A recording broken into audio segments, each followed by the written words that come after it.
El objetivo... Interrumpo, después seguimos de ahí. Dale. Porque no puse a filmar, Miguel. Ah, ok. ¿Y pero aquella sí? Aquella sí. Acordate dónde está. ¿Tenés batería? Está enchufada igualmente. Ah, ok. Bueno, retomamos de ahí. Yo estoy muy contento de que puedas haberte hecho este tiempito bien, sí, para tranquilo. compartir. Es un gusto. Lo descubrí de casualidad y cuando lo descubrí dije, wow, esto está buenísimo.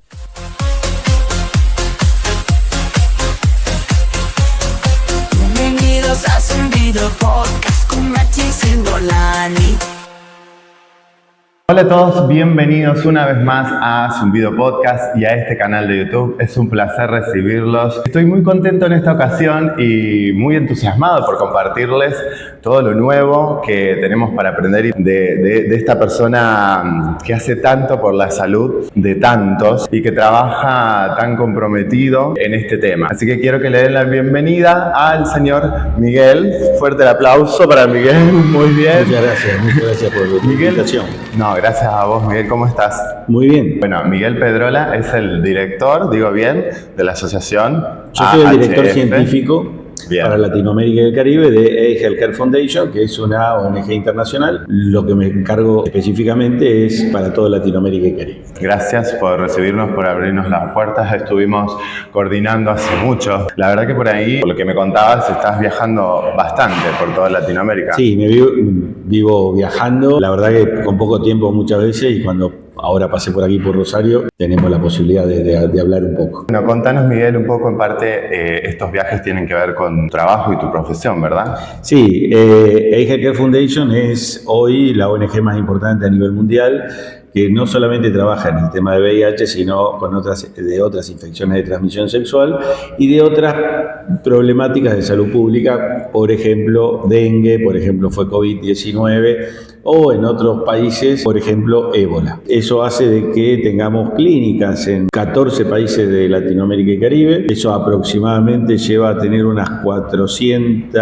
clínicas en todos esos lugares. Bien. Lo que tenemos que asegurar es que todas tengan el mismo nivel de atención y de calidad hacia las personas, y esa es la parte que me toca a mí, que es la educación médica continua, para que todos los profesionales, no importa en qué lugar de Latinoamérica estés, brinden el mismo servicio. Con la mejor calidad, que es una de nuestras misiones, es dar la mejor atención posible sin importar el bolsillo de la persona. Exacto, porque es una asociación que hace tratamientos o exámenes gratuitos. Nosotros aquí hacemos desde la consejería, el testeo, la vinculación a servicios de salud, si no es que se quieren atender aquí, Bien. o la atención en el lugar, con la dispensación también de tratamientos. Todo eso en el caso de Argentina, en convenio con el Estado, para tratar de mostrar de que no estamos compitiendo con el Estado, sino que lo que tratamos de hacer es mostrar que con lo que hay uno puede brindar muy buenos servicios y que solamente es necesaria poner ganas, y de esa manera empezar a cambiar un poco nuestro paradigma de enfocarnos en el médico y enfocarlo hacia el paciente, hacia la persona. Entonces eso empieza a abrir un poco la cabeza en definir que la persona que nos viene a ver es lo importante y no todo el resto de los que vivimos ahí. Tiene que ver, por ejemplo, con los cambios de horario. O sea, vos venís aquí de mediodía hasta las 8 de la noche. Porque hay muchas personas que no les es conveniente el hospital de mañana. Exacto. Por muchas cuestiones. Sí. Venís acá y trabajamos sin estigma, sin discriminación, hacia todos, hacia todos. Acá no necesariamente tenés que venir uniformado para... Acá venís y disfrutás. Y no solamente necesitas venir al médico, podés venir a tomar un café. Cuento, estamos en el mismo edificio donde funciona la asociación aquí en la ciudad de Rosario, y en este caso en el espacio del Zoom, que es un salón de usos múltiples básicamente, y tenés realmente para tomar café, un té o algo, charlar. Me parece súper interesante. Y en esto que decías de concientización y de consejería, tiene que ver con lo que estamos haciendo hoy acá, en este momento. Totalmente. Es sumamente importante, me parece muy importante lo que haces, porque tenemos que también empezar a pensar un poco por fuera de la caja. Entonces empezar a ver estas vías alternativas de cómo llegamos a la población. Ya hoy las vías antiguas o formales, que era la televisión, la radio, ya creo que empiezan a quedar un poco atrás, y en el ayornamiento empiezan estas redes sociales que lamentablemente muchas veces nosotros los médicos no sabemos cómo manejarlas. Es ahí donde aparecen ustedes, que son quienes nos dan la posibilidad de poder llegar a mucha otra gente que seguramente te ve a vos, pero no está viendo la televisión común, abierta, o no está escuchando una radio. Hoy en día, en vez de ver la tele, se ve YouTube, un podcast como estos episodios. Vamos a tratar de hablar lisa y llanamente y lo más básico para todo el mundo, para que todos puedan entender. Yo sé que vos venís por ese lado.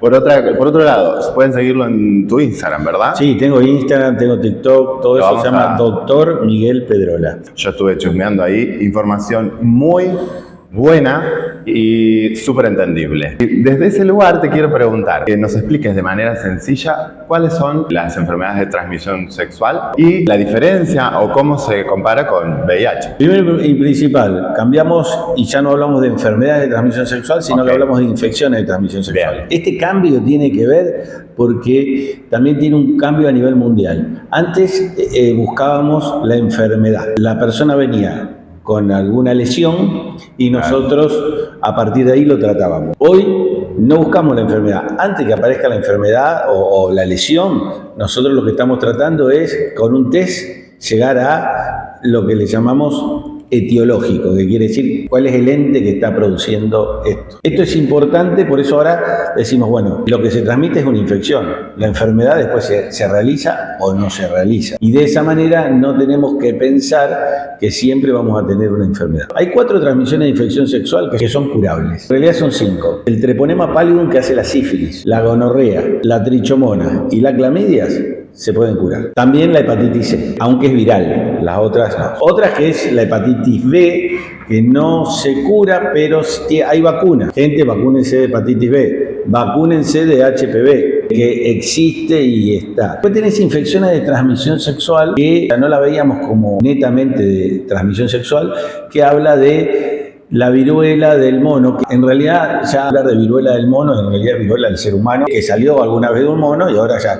Por eso ahora le cambiamos el nombre y hablamos de viruela M o en inglés Mpox. Estamos hablando siempre lo mismo. Esto es importante porque más allá de que se puede transmitir por saliva, lo que vemos en Latinoamérica es que la infección es netamente de transmisión sexual y que la problemática de esto tiene que ver con que es autolimitada, o sea, normalmente pueden salir algunas, algunas ampollitas en la zona genital o no, y a los 15 días, 20 días desaparece, con o sin tratamiento, digamos. Muchas veces va al médico, entre que el médico no lo tiene en cuenta, el Mpox pasa de largo con una crema, con algo que no sirvió para nada realmente, pero que se solucionó. Y nos quedamos sin el diagnóstico. ¿Y por qué es importante? Porque si eso se empieza a seguir pasando de persona a persona y empieza a mutar, podemos llegar a tener casos muy graves. Entonces, el origen es frenarlo. Bueno, hay una forma, hay un análisis Hay análisis que es de las cascaritas sacar y buscar ahí si está el virus. Muy fácil. Y en realidad lo más importante es que aquellas personas, y sobre todo algo que también no es para estigmatizar, pero sí es importante hablarlo. Esta es una discusión interesante porque normalmente entre más o menos el 90% de las personas que tienen Mpox en Argentina y en Latinoamérica son hombres que tienen sexo con otros hombres. Cuando digo esto, dicen, ya estás estigmatizando. Y en realidad no es el objetivo estigmatizar. Yo entiendo que cuando esta charla la escucha población general, se estigmatiza.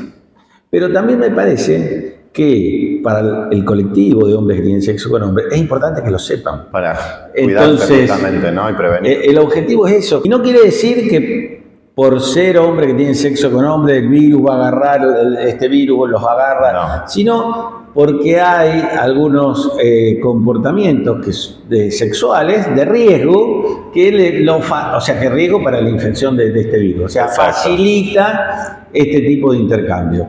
Entonces, eso creo que es importante tenerlo en cuenta. Y sobre todo yo sé que, como también apuntamos mucho a población LGTB, esta es una ONG que quiere brindar nuestros servicios sin estigma y discriminación a toda la población LGTB que normalmente se siente discriminada muchas veces en los servicios de salud. Es por eso que también lo decimos. O sea, nosotros estamos haciendo bastantes diagnósticos de mpox, varios, y creo que hay muchos que no se hacen, una subnotificación importante. Pero bueno, cuando hablábamos de ITS, fíjense que esta es otra ITS. Claro. Hablé del HPV, otra ITS. Lo interesante de esto es que cuando hablamos de infecciones de transmisión sexual, hablamos de cosas que no se contagian, sino que se transmiten. Y las palabras son importantes porque cuando hay algo que se contagia, lo vivimos todos, COVID-19. Entonces, ¿qué teníamos que hacer? Aislar, porque se contagia y no tenías posibilidades de interrelacionarte y no te daba la seguridad. En el caso, por ejemplo, de las infecciones de transmisión sexual, entre ellas el VIH, tenemos la posibilidad de tener métodos de barrera,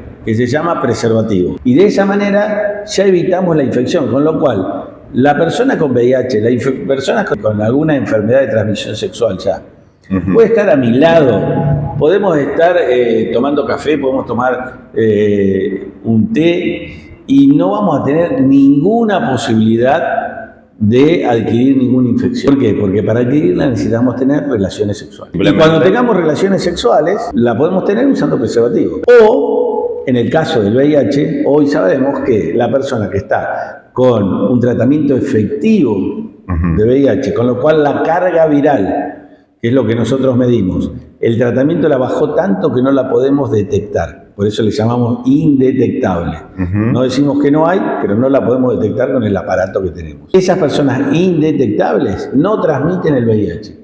Con lo cual pueden tener relaciones sexuales sin preservativo y no van a transmitir el VIH. Esto quiere decir que estamos hablando de VIH, no estamos hablando de sífilis, no estamos hablando, porque no. Sí puede transmitir sífilis, sí puede transmitir gonorrea, sí puede. Pero en el caso del VIH, si está indetectable, es intransmisible. Bueno, te me adelantaste un poquito, pero vamos muy bien, me encanta. Espero que del otro lado también lo estén aprovechando. Que no se aburran. No creo. Yo por lo menos no lo siento así. Mencionaste el VIH y en forma simple, ¿qué es y cómo se diferencia del SIDA? Bien, el virus del VIH es el que ocasiona una enfermedad que se llama SIDA. La enfermedad se llama SIDA, el virus. Este virus produce una infección que va disminuyendo las defensas hasta que en un día aparece una enfermedad que se llama SIDA. No desde el primer momento que ingresa el virus va a haber SIDA. Y muchas veces no va a haber nunca. Entonces, nuestro objetivo es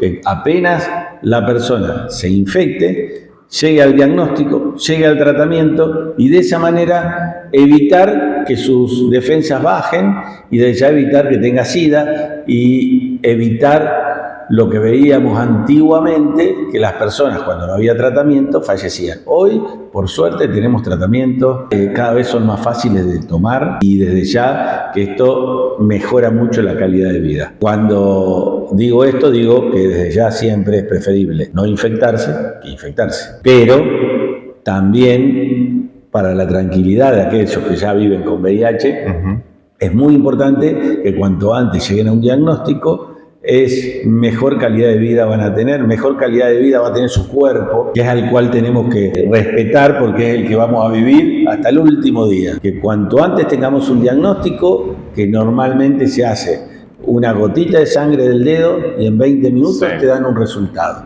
Ese resultado después el médico va a definir si es real que vivís con VIH, si no, y qué tipo de tratamiento te va a hacer. Tenemos muchos avances y realmente hoy cambió la historia del VIH, sobre todo para aquellos que la vivimos hace 30 años y que, bueno, que realmente ha mejorado tanto que es casi difícil de entender. Con respecto a esto que decías, entonces lo que se sugiere es, tuviste por ahí una relación sexual riesgosa o no te cuidaste o te enteraste al tiempo de que era una persona positiva de VIH, es recomendable ir y hacerse el análisis. Mira, algo fácil.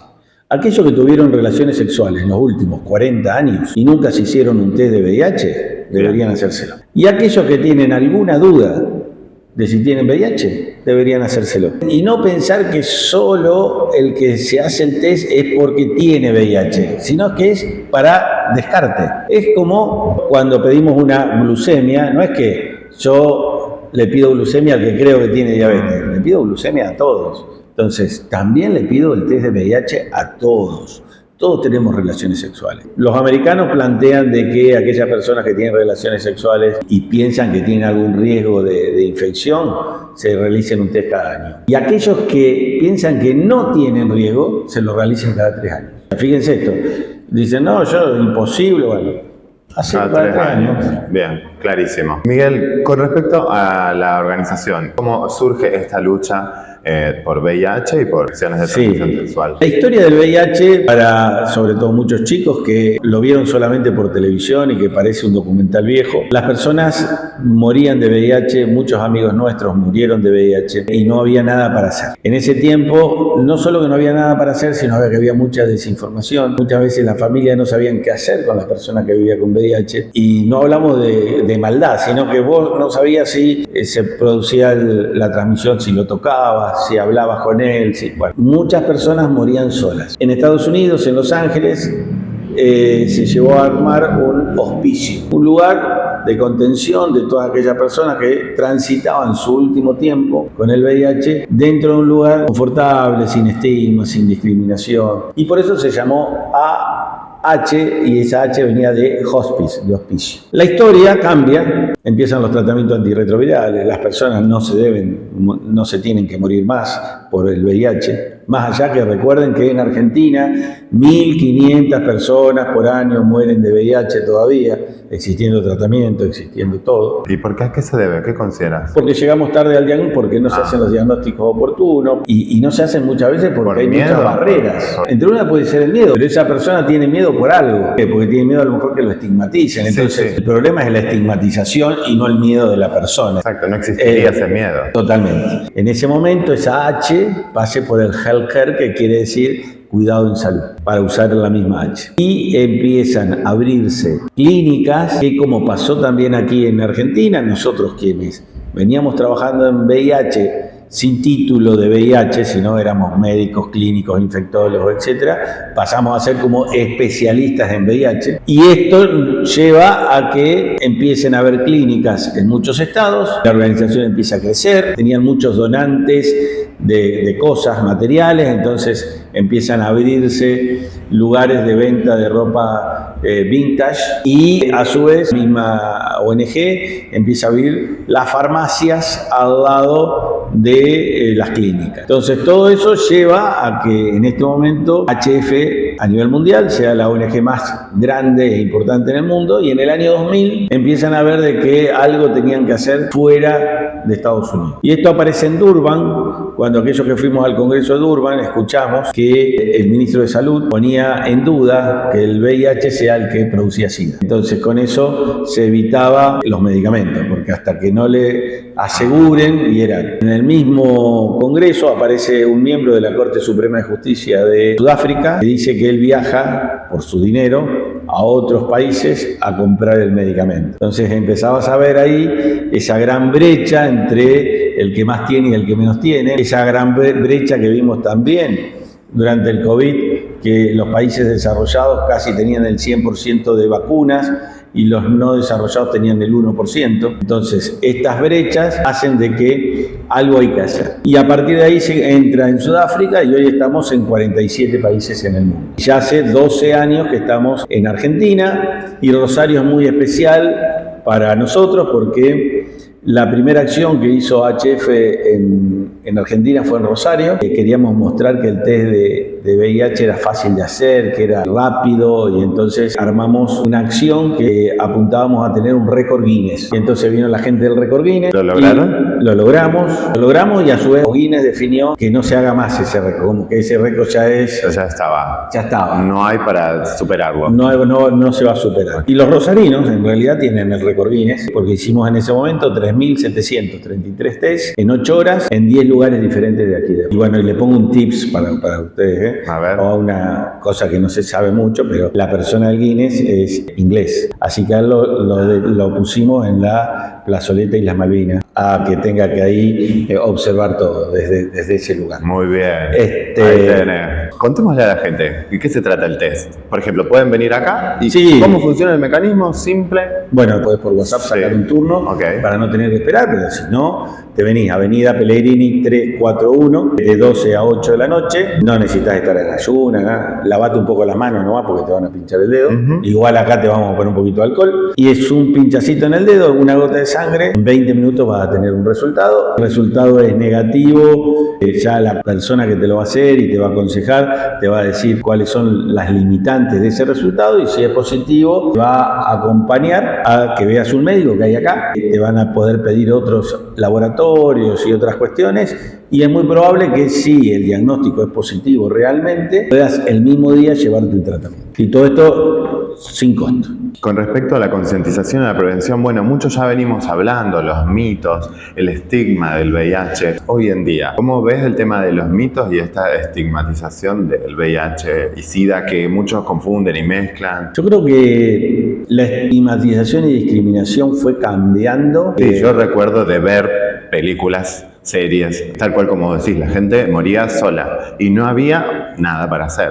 Fue cambiando, pero no por eso quiere decir que fue que ya no tenemos más estigma y discriminación, sino que es como que fue evolucionando. Anteriormente se planteaba, veíamos que por ejemplo las personas internadas no querían estar internadas en la misma cama que había estado una persona con VIH. Eso ya no lo vemos, por suerte, pero sí todavía seguimos viendo de que hay lugares donde se piden un test de VIH para entrar a un trabajo, cuando la persona en el trabajo no va a tener relaciones sexuales, con lo cual, ¿para qué quieren el test de VIH? Por ahí es mucho más importante ver si la persona tiene un problema en la columna, porque a lo mejor eso después termina siendo un problema laboral, pero el VIH no lo va a tener. Esa es una manera de estigmatizar. ¿Por qué VIH? También vemos que cuando empezábamos a hacer los testeos, y sobre todo afuera, en parques y en otros lugares, no Rosario por suerte, pero en otros lugares era, no pueden hacer test de VIH. Y si hacíamos de otros test no pasaba nada. Entonces, ¿por qué no de VIH? Y creo que tiene que ver un poco con ese estigma. Hubo mucho tiempo que no se habilitó el autotest de VIH en Argentina y sí había autotest de cualquier otra cosa. ¿Y por qué no de VIH y sí de, por ejemplo, de embarazo? Entonces decían, no, porque la persona para hacerse el test tiene que estar aconsejada y si no se va a suicidar. Yo digo,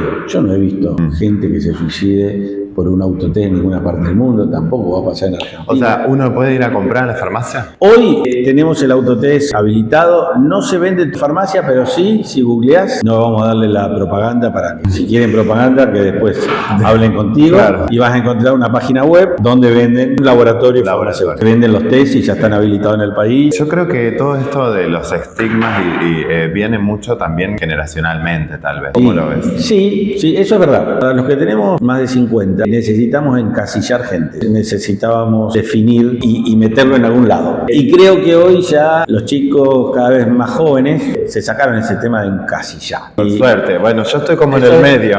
Eso es Tengo bueno. 39 años y todavía me cuesta soltar algunas características de estructuras de otras generaciones. Somos seres humanos y nos relacionamos con seres humanos. Es buenísimo aprender, es buenísimo poder escuchar, aprender de otros, tomar experiencias, vivenciar, o decir, bueno, esto sí me sirve y yo creo que está bueno para crecer, esto no. Entonces en eso ir superándose. Yo creo que eso, lo que dijiste, es sumamente importante. Cada uno tiene que saber qué le gusta y qué no le gusta, o qué quiere y qué no quiere, y no hacer nada que no quiera. Pero lo que está bien y lo que está mal no te lo dice otro, lo sabes vos. Saquémonos un poco la culpa de que siempre tenemos. Y me parece sumamente importante que estas nuevas generaciones empiecen a mirar sobre todo la sexualidad de una manera mucho más abierta, mucho menos estigmatizante, discriminatoria. Creo que igualmente todavía necesitamos mejorar bastante. Pero realmente, a lo que yo viví en la adolescencia, a lo que veo actualmente, hemos hecho un cambio sumamente importante. En el caso de que yo tuviese una pareja con VIH, yo negativo de VIH, ¿tengo que hacerme estudios cada tanto el análisis? Ahí ya vamos a sacarlo del encasillamiento. Él ya dijo, tengo una pareja con VIH, pero nos encasillamos en que monogamia. Claro. Salgamos de eso. Ampliemos no. Ahí todavía no pude ampliarme. Ampliemos no. O pongamos la duda. Claro, sí. O pongamos la duda. Perfecto, porque puede suceder, claro. Pongamos la duda. Yo tengo una pareja monogámica. La persona que vive conmigo tiene VIH. Esa persona está en tratamiento y está indetectable. No es necesario ponerse preservativo porque vamos a tener relaciones sexuales. La persona indetectable no transmite el VIH. Hablando puntualmente solo de VIH, porque sí otras Solo hablamos de infecciones. VIH. Había un viejo refrán de un infectólogo más viejo que yo, que ya no está, que decía que para una infección de transmisión sexual es necesario 3. Porque 2, si ninguno de los 2 se va a infectar por fuera, no va a haber posibilidad de infección acá. Por eso cuando yo te decía, no casi siempre que hay una infección de transmisión sexual, de algún lado vino esa infección de transmisión sexual. No, pues yo proyecto y pienso, conozco una persona, me enamoro y convive con VIH. Bueno, eso era un poco lo que yo iba, pero es verdad, porque aparte hoy en día hay mucha pareja abierta, mucha relación abierta, y ya la monogamia quizá no es tan lo estructurado. Cada vez menos, sí. Cada vez menos, y creo que también tenemos que entender de que más allá de que muchas parejas plantean monogamia o dicen tenemos cerrada la pareja, siempre existe algún tercero, alguna vez. Y esto no tiene que llevar a la culpa, sino al cuidado. Si uno va a tener relaciones por fuera de su pareja, tenga cuidado para, de esa manera, cuidarse uno y cuidar a la pareja. Sí. El uso de preservativos, el colocarse las vacunas necesarias son de las cosas que es importante a tener en cuenta. Y en cuanto a los avances médicos, ¿qué tan cerca estamos de una cura definitiva del VIH? Yo creo que cada vez estamos más cerca. Ahora hubo algo sumamente interesante, que es un paciente se cura después de un trasplante de médula, pero ya no. Anteriormente los que se habían curado eran personas que necesitaban un trasplante de médula y buscaban a personas que tenían unas mutaciones genéticas que las hacían inmunes al VIH. Hay aproximadamente un 5% de personas en el mundo de que son inmunes de VIH porque tienen una mutación genética. Es como que la cerradura no la tienen, entonces la llave del virus no puede entrar. Buscaban a esas personas como donantes, pasaban parte de médula a la persona que necesitaba el trasplante y esas personas, no muchas, habían logrado curarse. Cuando digo no muchas,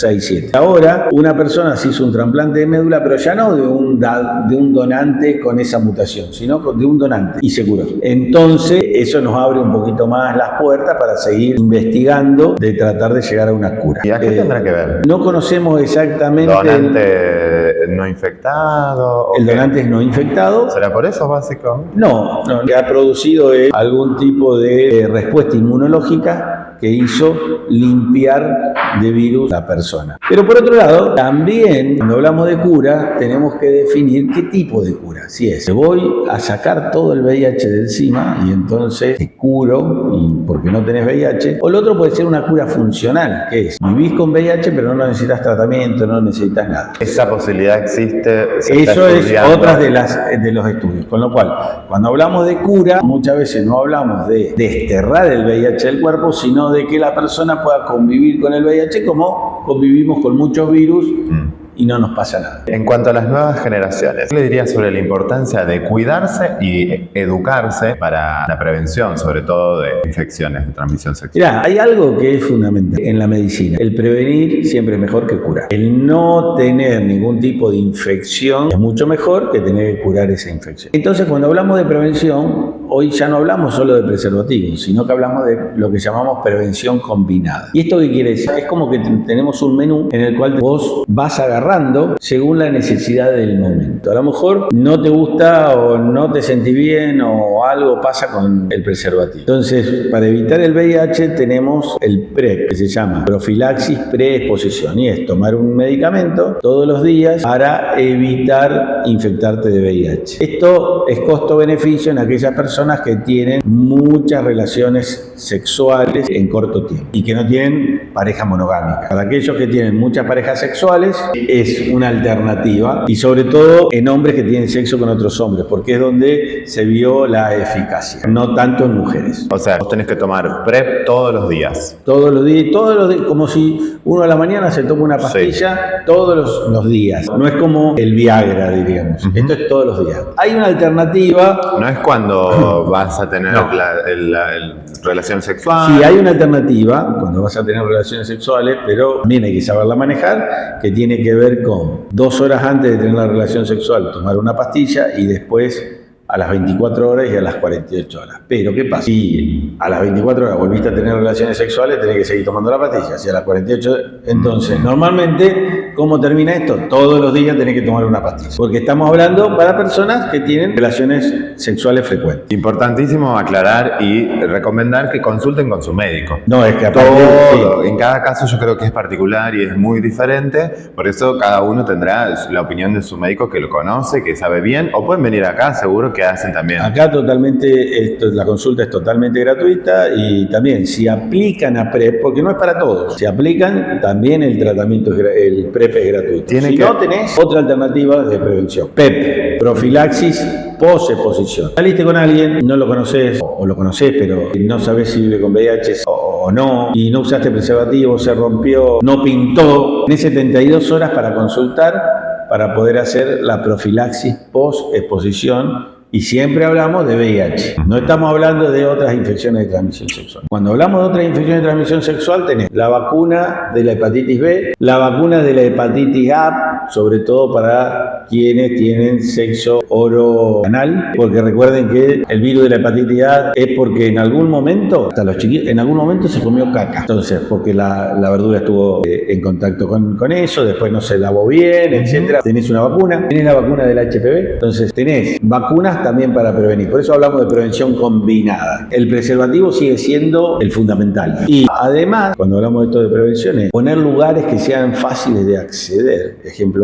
que no te estigmaticen y discriminen, que los preservativos sean gratuitos. Todo eso son lo que le llamamos barreras. Entonces, si logramos meter todo eso, por ello el autotest, que la persona pueda, si no quiere ir a ningún lugar, en su casa pueda hacerse el test de VIH, que es muy fácil de hacer, y de esa manera después ir a consultar al médico. Yo creo que hay muchas alternativas. Lo importante es entender de que nosotros tenemos que cuidar nuestro cuerpo, que es nuestro, y es el único que tenemos. Estos jóvenes que por ahí nos están viendo, ¿tienen forma de involucrarse si les interesa en esta concientización y prevención? Sí, tenemos, hay muchas ONG que trabajan con nosotros, que tienen muchos voluntarios, pueden venir, todo aquello que les interese poder donar un poquito de su tiempo. Es una buena obra, sobre todo para los jóvenes, porque creemos que la información tiene que pasar a través de los jóvenes, de pares. Es verdad que muchas veces he escuchado a un médico recontra aburrido y las palabras no son las que debería usar, y es por eso que apuntamos a todo esto, a que personas como el señor y como todos aquellos que nos estén viendo puedan replicar esto, pero ponerlos en palabras de ellos para que sea más fácil, más entendible, y que todos puedan democratizar un poco la información,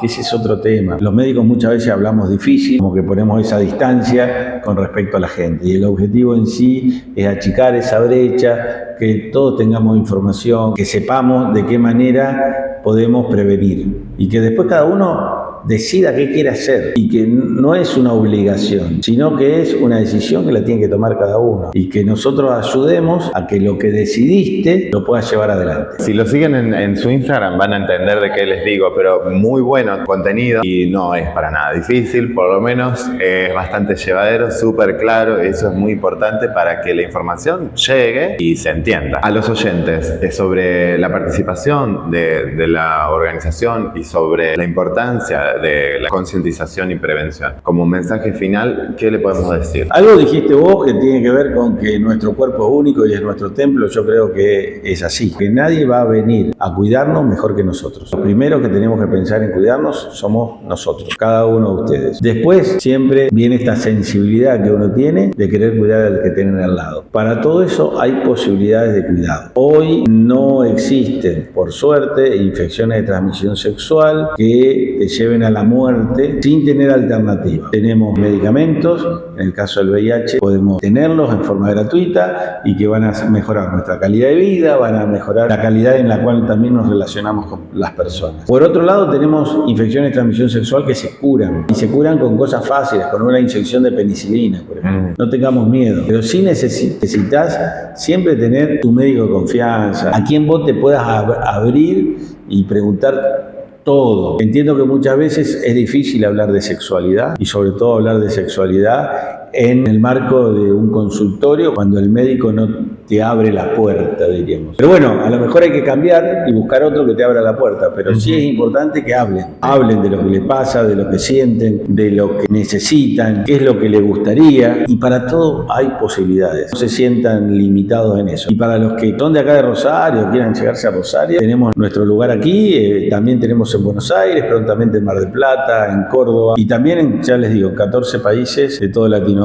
Busquen información, pero importante, no crean todo lo que leen, sino cuando los apoye un profesional, porque también hay bastante verdura en las redes. Pero busquen información y a partir de ahí hablen con el profesional de confianza para tratar de discutir todas estas cosas. Sí, hay mucha información en redes, que no quiere decir que quizá no sea cierta, pero yo creo que debe tener que ver con cada caso particular. Totalmente. Siempre es muy personal. Sí, eso es importante. Cuando vos planteas mis redes, muchas personas me hacen consultas y yo siempre les pregunto, no te puedo atender a través de un mensaje de texto. En realidad tenés que ir a ver a tu médico. Las redes tampoco son para que nosotros acá diagnostiquemos personas. Lo que yo hablo acá es general, pero cuando lo bajás a tu caso especial, seguramente hay algunas cosas que no encajen y que esas las que tenés que resolver con el profesional. Es muy lindo tu mensaje y quiero destacar, y me quedo con esto del miedo, de que no tengan miedo, me parece fundamental. Es difícil y cuesta, pero hay muchos profesionales hoy en día que son empáticos y que hablan fácil, digamos, y que te van a poder acompañar. Bueno, es cuestión de tener suerte y encontrar, y este espacio es muy bueno, lo pueden venir a visitar. No solo la empatía de los profesionales, un poquito de pensar en el otro a nivel de sensibilizarnos y decir, bueno, me cuido yo, y también tener un poquito de sensibilidad para cuidar al otro. Me ha pasado de tener una pareja sexual, al tiempo me llama y me dice, che, mirá que mi ex dio positivo de sífilis y nosotros deberías hacerte los cheques. Bueno, eso se agradece. Eso es bueno. Genial.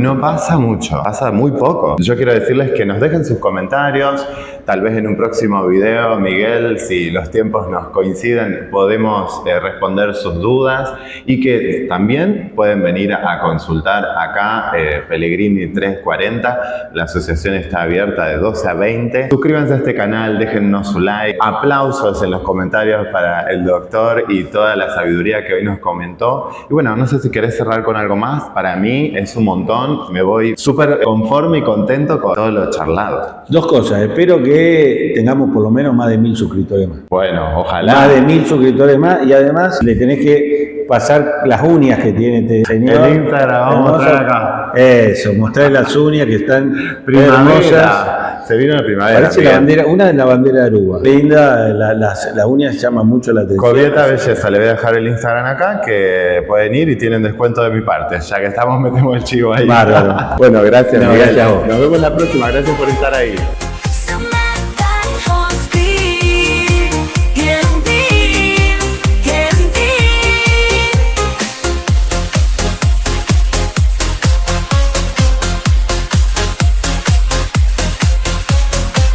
Bienvenidos a Servido Podcast con Machis y Nolani.